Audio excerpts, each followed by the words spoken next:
कांग्रेस की अंदरूनी लड़ाई है और हरीश रावत जी को उन्होंने मान लिया है कि अब हरीश रावत जी जो है कांग्रेस के किसी काम के नहीं है, इसलिए वो बार बार हाईकमान से कह रहे हैं। और उसमें जिस प्रकार की गुटबाजी है उत्तराखंड की जनता को भी दिख रहा है कि एक तरफ हरीश रावत जी हैं, दूसरी तरफ प्रीतम सिंह जी हैं, तीसरी तरफ देवेंद्र यादव जी हैं।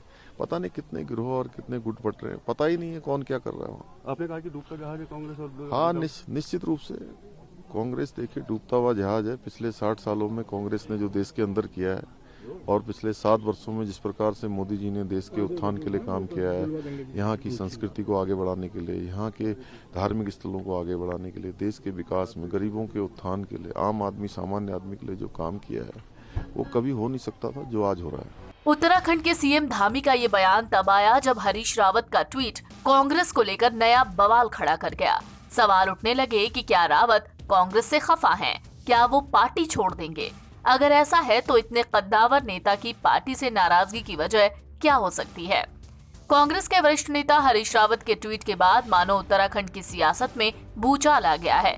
ट्वीट में उन्होंने अपने आप को असमंजस की स्थिति में बताया। उन्होंने लिखा कि जिनके आदेश पर तैरना है उनके नुमाइंदे मेरे हाथ पांव बांध रहे हैं। मन में बहुत बार विचार आ रहा है कि हरीश रावत अब बहुत हो गया, बहुत तैर लिए, अब विश्राम का समय है। उन्होंने लिखा, है ना अजीब सी बात, चुनाव रूपी समुद्र को तैरना है। सहयोग के लिए संगठन का ढांचा अधिकांश स्थानों पर सहयोग का हाथ आगे बढ़ाने के बजाय या तो मुंह फेर के खड़ा हो जा रहा है या नकारात्मक भूमिका निभा रहा है।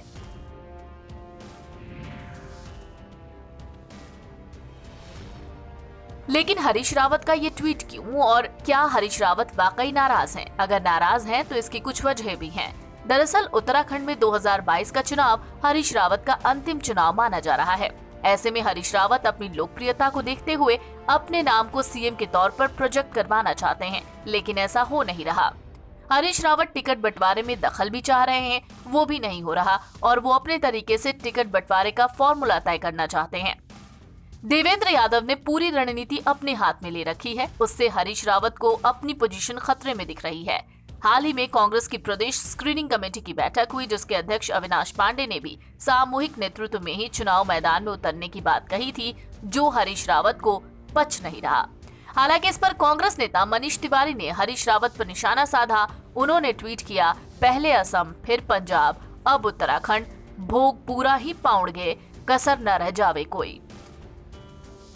फिलहाल हरीश रावत की नाराजगी कांग्रेस के लिए एक बड़े झटके जैसी हो सकती है, लेकिन ये समय बताएगा कि आखिरकार हरीश रावत पार्टी में रहते हैं या फिर पार्टी से बाहर। एनबीटी ऑनलाइन की रिपोर्ट।